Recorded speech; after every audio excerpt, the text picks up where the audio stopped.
جو اللہ رب العالمین قرآن مجید میں بیان فرماتا ہے، اس کے بیان کرنے کا مقصد یہ نہیں ہے کہ ہم اور آپ صرف ان کو سن لیں اور یا ان کو سن کر یہ سمجھ لیں کہ بس یہ کسی اور کی بات ہو رہی ہے، ہماری نہیں، بلکہ وہ نشانیاں اللہ رب العالمین اس لیے بیان کر رہا ہے کہ تم میں سے جو کوئی اس چیز کو اپنائے گا یا یہ طریقہ اختیار کرے گا یا ایسا عمل کرے گا تو یقیناً وہ متقیوں میں سے ہوگا۔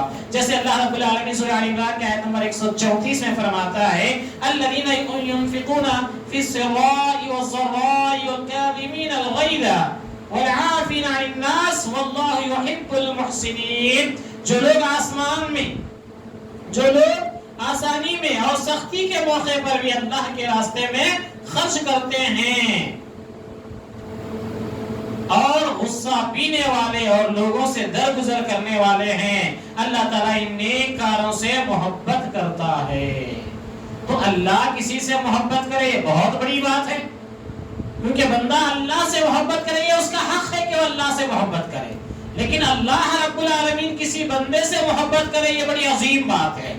اس لیے اللہ رب العالمین کس سے محبت کرتا ہے اس کی نشانی اس آیت کریمہ میں یہ بتائی گئی ہے کہ جو لوگ آسانی میں اور سختی میں، ہاتھ کھلا ہے مولوی صاحب اب کر رہا ہوں، ہاتھ ٹائٹ ہے مولوی صاحب اب نہیں ہو رہا، یہ نہیں ہو رہا۔ اللہ رب العالمین فرماتا ہے آسانی میں بھی اور سختی میں بھی، ہر دونوں صورت میں، تمہارے پاس فراروانی ہو یا تمہارے پاس تنگی ہو، ہر دو صورت میں بھی اللہ رب العالمین کے راستے میں خرچ کرتے رہیں۔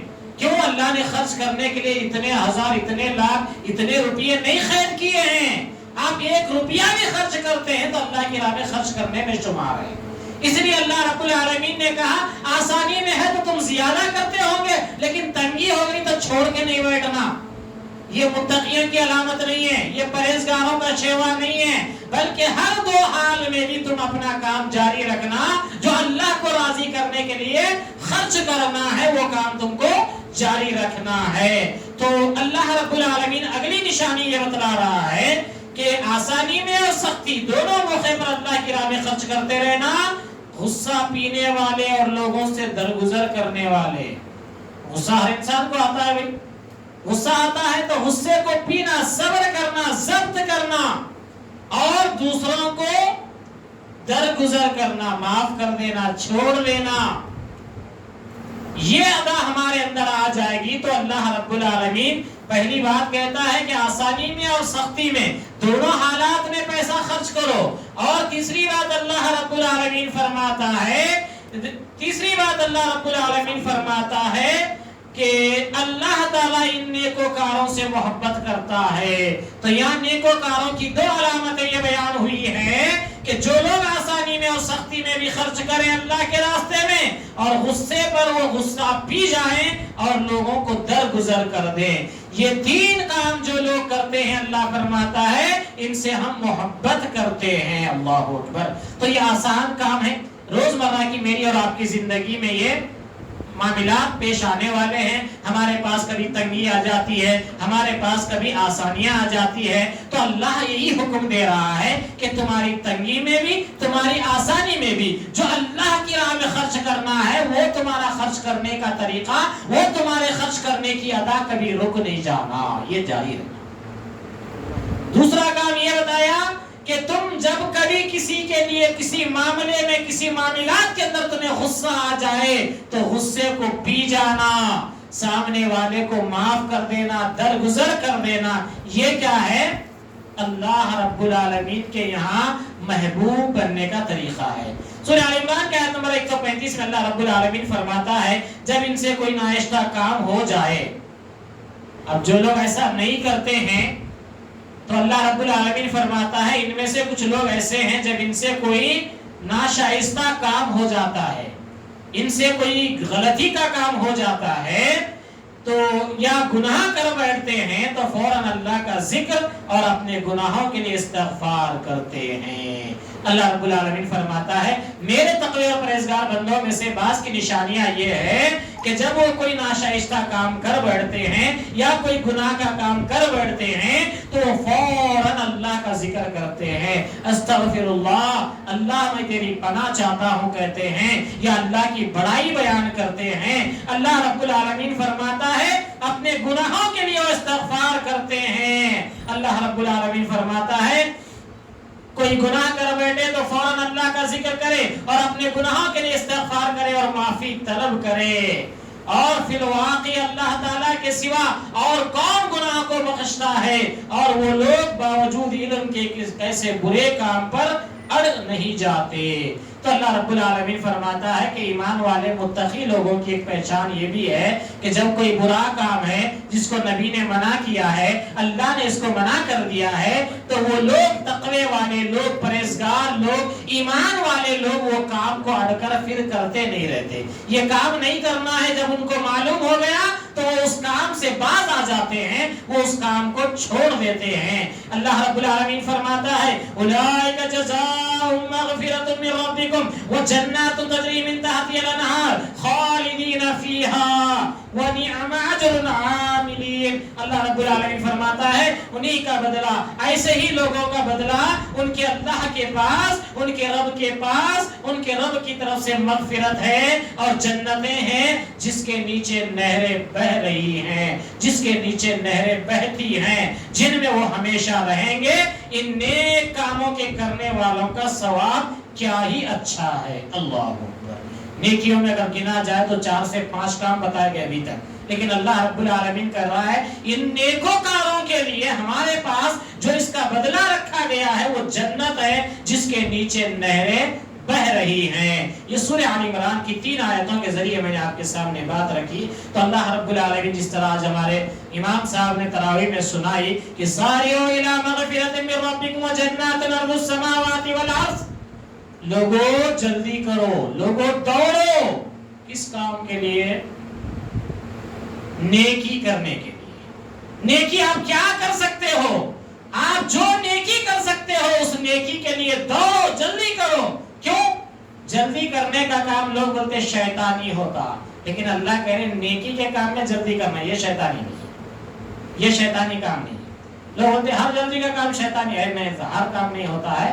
جو کام اللہ کی نیکی کے علاوہ ہے وہ کام میں اگر آدمی جلدی کر رہا ہے تو اسے شیطان اس کا مزہ اس کو چکا دیتا ہے۔ اس لیے ہر کام شیطانی نہیں ہوتا ہے۔ نیکی کا کام جو جلدی کرنے کے لیے رب حکم دے رہا ہے، اور اللہ کے پیارے نبی صلی اللہ علیہ وسلم نے بھی 3 کام جلدی کرنے کے کہے ہیں، وہ کیا ہے؟ وہ نیکی کے کاموں میں سے ہے۔ اللہ کے پیارے نبی صلی اللہ علیہ وسلم نے فرمایا تم میں سے جو کوئی لوگ یہ 3 کاموں میں جلدی کریں گے تو وہ خیر اور بھلائی پر رہیں گے، ورنہ وہ ہلاک و برباد ہو جائیں گے۔ وہ 3 کام کیا ہے؟ نمبر 1 کام یہ ہے کہ جب کبھی تمہارے یہاں نماز کا وقت آئے تو اول وقت نماز پڑھنے کے اندر تم جلدی کرو، یہ کام جلدی ہو۔ ہمارے پیسہ میں ہماری ماں نے کیا بولتی، آئی پھر زیادہ یہ کر لے کہ میں پڑھ لے تو اثر جا کے مغرب آ جاتی، مغرب میں پڑھ لیتے رہتے۔ ایسا پڑھنا نہیں ہے۔ جلدی کرنے کا کام کیا ہے؟ نماز وقت پر پڑھی جائے۔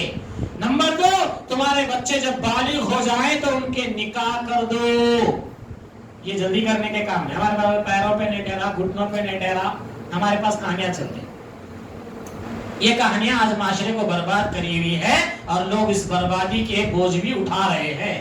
اور تیسرا کام، جب تم میں سے کسی کی موت ہو جائے، جب تم میں سے کوئی مر جائے تو اسے دفنانے میں بھی جلدی کرنا۔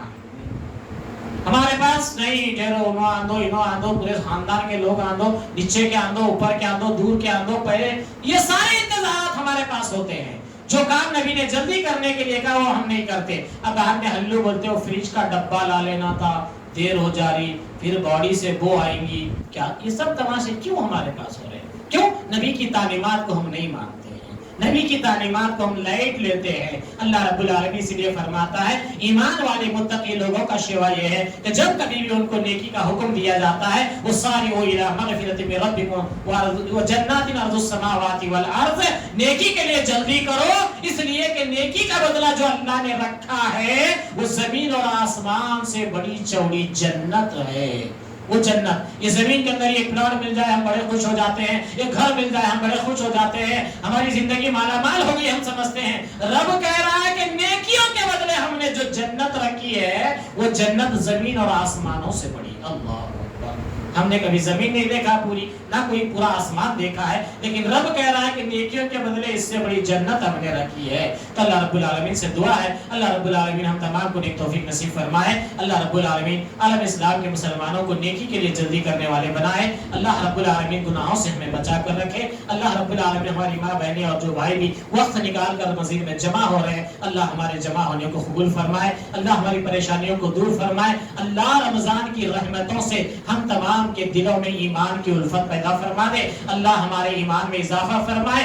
اللہ ہمارے ایمان میں برکتیں عطا فرمائے. اللہ ہماری ماں اور بہنوں کو دین کی سمجھ عطا فرمائے. اس لیے کہ اللہ رب العالمین فرماتا ہے, اللہ کے پیارے نبی صلی اللہ علیہ وسلم کہتے ہیں کہ جو بندے سے اللہ بھلائی کا ارادہ رکھتا ہے اس کو دین کی سمجھ دیتا ہے. جو بندے سے اللہ بھلائی کرنا چاہتا ہے تو اللہ فرماتا ہے کہ ہم اس کو دین کی سمجھ دیتے ہیں. تو لہذا دین کی سمجھ جو ہے اللہ کی طرف سے بھلائی ہے. تو کچھ وتر کے مسائل میں خواتین کی یہ باتیں تھی, وہ بھی آپ کے سامنے واضح کر دوں. وتر کی نماز جو ہے وتر طاق کو کہا جاتا ہے, یعنی جوڑ 2 4 6 جو ہوتا ہے نا, اس کو جوڑ کہا جاتا ہے. وتر جو ہے طاق, کیونکہ اللہ رب العالمین کے یہاں ہمارے پاس ہم ایک اللہ کی عبادت کرتے ہیں. ایک اللہ نے کئیوں پیغمبروں کو بھیجا, لیکن ان پیغمبروں کی عبادت کرنے کے حقدار نہیں ہے, نہ ہمیں اس کا حکم دیا گیا ہے, نہ ہی کوئی پیغمبر نے ہمیں اس کی تعلیم دی ہے. تو ایک اللہ کی عبادت کرتے ہیں. تو ایک اللہ نے 4 کتابیں آسمانی نازل کی ہیں, تورات, زبور, انجیل, لیکن اس کے باوجود 4 کے احکام ہمارے اوپر نہیں ہیں, بلکہ ہمیں سارے منسوخ کر کے ایک ہی حکم جو قرآن مجید ہے, فرقان حمید ہے, اسی کو ماننے کا ہمیں حکم دیا گیا ہے. اس سے پتہ چل رہا ہے کہ اللہ کے پاس 4 بڑے فرشتے بھی ہیں جن کو اللہ نے ایک کام کے لیے رکھا ہے. کوئی کام وہ فرشتے کا یہ فرشتہ نہیں کرتا ہے, یہ فرشتے کا کام وہ نہیں کرتا ہے. اسی لیے وہاں بھی اللہ نے 4 کو جوڑ بنا کر کوئی کام پہ نہیں لگایا ہے, بلکہ ایک کام جس کا وہی کرتا ہے. تو طاق اللہ رب العالمین کو پسند ہے, اللہ کے پیارے نبی صلی اللہ علیہ وسلم کو پسند ہے. اسی لیے وتر کی نماز کو طاق کہا جاتا ہے, وتر کہا جاتا ہے. اللہ کے نبی صلی اللہ علیہ وسلم کی ایک بات آپ لوگ ذہن نشین کر لیجئے. رات کی نماز نبی کریم صلی اللہ علیہ وسلم جتنی بھی پڑھتے تھے, عشاء کی 4 فرض کے بعد جتنی بھی آپ رات میں نمازیں پڑھی ہے, جیسے تراویح کے نام پہ کہیں 20 کے اوپر بحث ہوتی ہے, کہیں 24 کا ذکر ہے, کہیں 54 کا ذکر ہے, کہیں 36 رکعت کا ذکر حدیث کے اندر موجود ہے, لیکن یہ سارے پہ کوئی عمل نہیں کرتا. لیکن ہمارے پاس ٹارگٹ 20 اور 8 کے اوپر ہے. لیکن یہ ٹارگٹ ہمارا مقصد نہیں ہے, ہمارا مقصد نبی کی سنت ہے, ہمارا مقصد نبی کا طریقہ ہے. نبی کریم صلی اللہ علیہ وسلم کا یہ طریقہ ہے کہ آپ صلی اللہ علیہ وسلم جو ہے رات کی نماز میں 2 رکعت ہی کر کے پڑھتے تھے.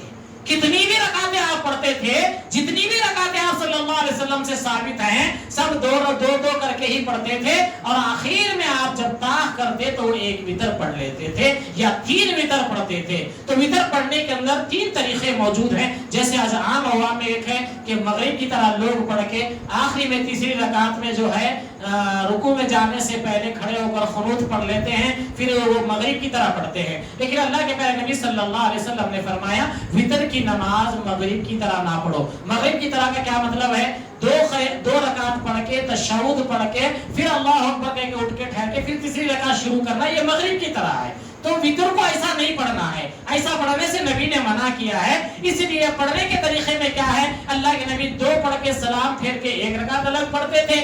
یا پھر مغرب کی طرح نہ کرنے کا طریقہ یہ ہے, مغرب کے جیسا نہیں پڑھنے کا مطلب یہ ہے کہ 2 رکعتیں پڑھ کے اتحیات نہیں پڑھنا, سیدھا کھڑے ہو جانا, اللہ اکبر. تیسری رکعت شروع کر دے کے جب آپ وتر دعا قنوت وغیرہ پڑھ لے کے آخری تیسری رکعت پر ہی آپ قاعدے میں بیٹھیں گے, تیسری رکعت میں ہی آپ سلام پھیریں گے. یہ وتر پڑھنے کا طریقہ ہے جو مغرب کی طرح مت پڑھو, اللہ کے رسول نے کہا ہے. تو مغرب اور وتر کے اندر فرق کرنا یہی ہے کہ 2 رکعت کے بعد قاعدے میں نہیں بیٹھنا ہے اور سیدھے کھڑے ہو جانا ہے. تیسری رکعت میں قاعدے میں بیٹھ کے جب آپ سلام پھیریں گے تو یہ وتر جو ہے مغرب کی طرح نہیں ہوگی. تو آخر میں اللہ رب العالمین سے دعا ہے, اللہ رب العالمین مجھے اور آپ کو نیک توفیق عطا فرمائے. آمین یا رب العالمین. السلام علیکم و رحمۃ اللہ وبرکاتہ.